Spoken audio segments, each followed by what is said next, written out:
Welcome to Texas Border Watch. I'm Jordan Elder. We are coming to you from Eagle Pass, Texas, right along the border today, talking all things immigration, border security, and policy. Senator John Cornyn from Texas had recently proposed new legislation that would increase staffing at ports of entry. Here in Eagle Pass, there are two bridges that serve as the ports of entry, including this one right here. You can see the people and the cars going back and forth between the United States and Mexico. People who live here tell us it can sometimes take hours to get across the border because even though there are a lot of booths and inspection stations, there isn't always enough staff for them. And this is a long-time issue for CBP. They noted it as far back as fiscal year 2012. Officials say the situation was the worst in 2023. That's when we saw a huge surge of migrants coming across the border. Agents had to be reassigned from ports of entry to help with processing and other things. Numbers are way down from that now, but Cornyn says the staffing still needs work. In addition to that, he's also calling for more technology to help detect drugs at ports of entry. Usually you see a lot of headlines about what all Border Patrol caught people trying to bring in, and part of that happens here. He says overall safety will be increased if that gets beefed up too. There's also a new military zone set up in Texas, and it is in El Paso. It's known as the Texas National Defense Area, and it stretches east from the Texas-New Mexico border along a 63-mile strip of land, and it's associated with the Fort Bliss Army Base. As part of this operation, military personnel can temporarily detain migrants or trespassers who are then transferred to Border Patrol. According to Border Report, 87 people were charged in the U.S. District Court for the Western District of Texas between May 2nd and May 8th for illegally crossing onto that property. This is the second National Defense Area, the first one in New Mexico. That one is 170 miles long, and it goes from the Arizona border to Santa Teresa, New Mexico. You're on the picket of the sign, you're doing the same thing. Here's some new video for you. These soldiers are placing signage for the National Defense Area along the border near Clint, Texas. They put out about 150.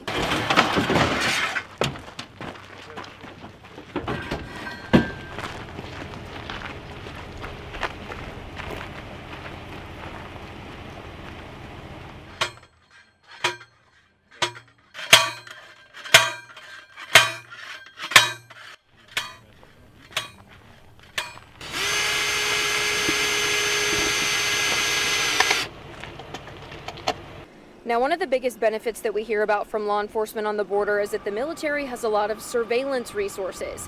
This is new video of the 10th Mountain Division doing maintenance on an early warning radar system near Rio Grande City in Texas. The radar system provides early warning and detection and location of any unmanned aerial surveillance or drones along the southern border. You said what? The big one, over there? Yeah.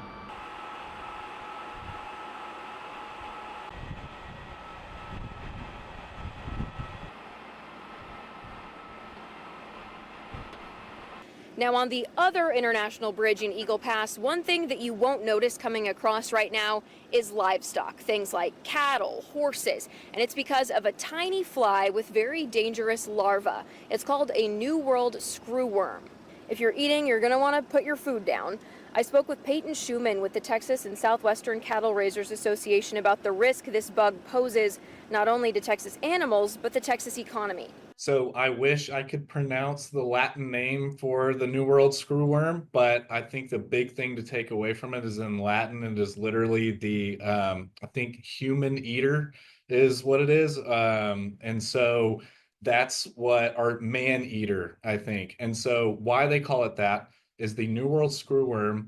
It's maggot because it's a fly. Everybody, screwworm, you want to think it's a worm or something like that, but it's a fly. The eggs that it lays when it turns into a maggot in a wound, it's the only maggot that eats living tissue. So why this poses such a threat is that New World screwworm flies, the female, can lay these eggs in any open wound in any warm-blooded animal.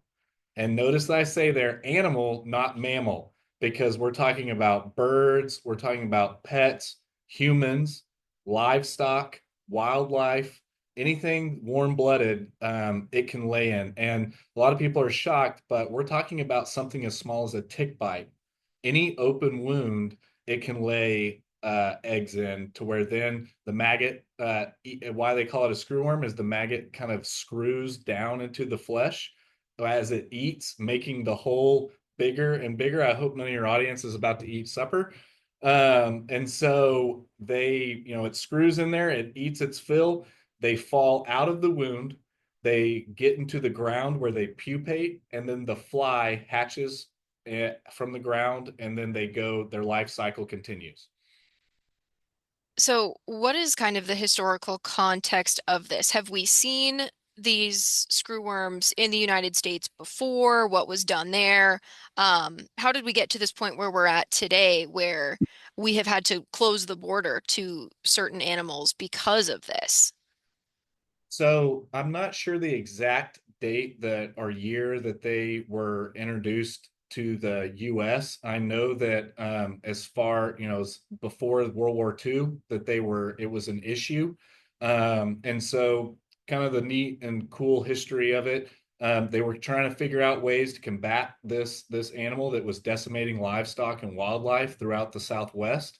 And two guys came up with the sterile fly eradication program and how to do this. And interesting enough, they were doing this work. World War II broke out, so everything was put towards the war effort. So then once World War II ended, they were able to complete their research. And then we started getting the sterile fly technique and using these sterile flies, and so it was not eradicated in Texas until 1966. I think fully kind of a little more into the 70s. And then the most recent outbreak in the United States was in 2017 in Florida, in the Keys, where it infected the key deer population. And they were able to eradicate that in a couple of years, because when you're looking at the Florida Keys, it's islands, and so it was stuck, maintained, and enclosed on an island, so it was a lot easier to manage and treat there. But yeah, and then I don't think it was pushed out of Mexico completely until the 90s, and so we're talking about decades and decades to get it to the Darien Gap in South America, and then now, as you mentioned, we've seen it shoot northward. And what are the risks, especially here in Texas, if this is something that moves back in? I think we're looking at something that we've gotten some numbers from USDA. We're looking at a $1.8 billion economic impact to Texas every year. Um, the I think the cost to livestock producers, it's like $735 million a year. And then when you look at our wildlife, what our, hunting, selling of licenses, different things like that, what that brings into the state's economy, which is like nine something billion a year. In the 60s, our white-tailed deer population was decimated, like 80% of it was decimated. And so, you look at just those two industries alone, you're looking at a huge economic impact to just Texas, let alone, the rest of our southwestern states. And then, something important too is this fly is very active when the weather is above 65 degrees. And so in Texas, most of the Southwest, our temperatures stay above that pretty much year round. But I say that because the fly can move northwards as far as, wherever the weather is above 65. And then, yes, the weather would push them back down. But there again, in the Southwest, we would be continuing with it kind of year round. Wow. And those economic impacts, that would be if the screwworm gets into um, animals in Texas. Yes, ma'am. Perfect. So some of the groups that are opposing the border closure, they're talking about the economic harm and the supply chain disruptions from closing off the border to cattle, horses, and bison. How do you weigh that of the economic impact of closing the border versus what might happen if this worm does get into the US? Well, I know for Texas and Southwestern Cattle Raisers Association, and we were one of the first ones that issued a statement when Secretary Rollins yesterday decided to close the border. It's a decision that we had you had to look long hard at. I mean, this is something that it's kind of all for one for all. We all have to be cognizant of the kind of burden and the load we're all going to bear. But when you look at, in those numbers we just talked about, when you look at the short term versus the long term, I think it's a drop in the bucket what we have to deal with in the next few months, or even if that balloons to a year, which I don't think anyone wants to see. I don't think the secretary wants to see, but we are very supportive of what she's trying to do because, again, we're trying to protect ourselves before it gets here. Because really right now, the way that it's moving through Mexico, you're looking at it being about 700 miles away from our southern border. And at the rate of which it has been moving northwards, we could see it possibly by August, September. And so, shutting that border down, getting the Mexican government to aid us in our efforts, and again, to kind of put up another line of defense, I think that that's immeasurable, and you can't even put a dollar amount on that. So again, I would really just stress that, it's the short term versus the long term. Is there anything else you think is important for people to know, either about the worm or about the impact it could potentially have in Texas? I think that something really important for everyone to understand is that, we've eradicated this before.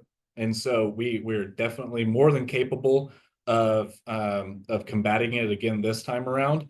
I mentioned earlier, and something I didn't really expand on, is this sterile fly technique.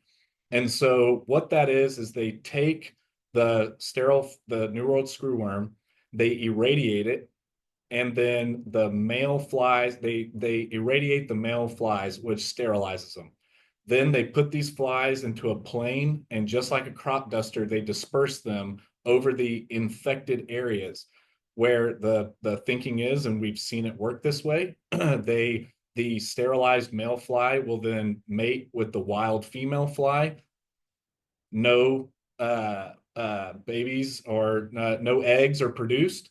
And so it essentially kind of works itself out of the ecosystem. But the important thing there too is when you're looking at this, you really need a good barrier or line to drop these flies, to really have the most effect and it be a really effective way of handling it. And so that's why, again, we're kind of needing cooperation on a lot of levels, because we've got to know where to disperse the flies and have a good enough area that we can cover to where you can push those back. What we're lacking and need the most is surveillance. Because again, the numbers that we've been receiving have been sporadic. And I say that as in that, we hear 1 week it's, 800, and then 1 week we hear this. And just so y'all know, it's, we're at 1,400 cases right now. And probably a little bit more than that. And so, and then on the wildlife side, we've received no surveillance on wildlife. And so, the planes are a huge deal of it, but we also really need to see more surveillance and more reporting. And so I think that's one of the big reasons for this shutdown is that, we've got to have a good open line of dialogue and both parties be very transparent with each other. Because again, like I said before, it's not just all for one for all with ranchers and producers. It's got to be the countries all have to kind of be working together as well. That's all for this week's Texas Border Watch. Thank you for joining us, and you can find more information on any of these stories over on our websites. That's news4sanantonio.com or foxsanantonio.com.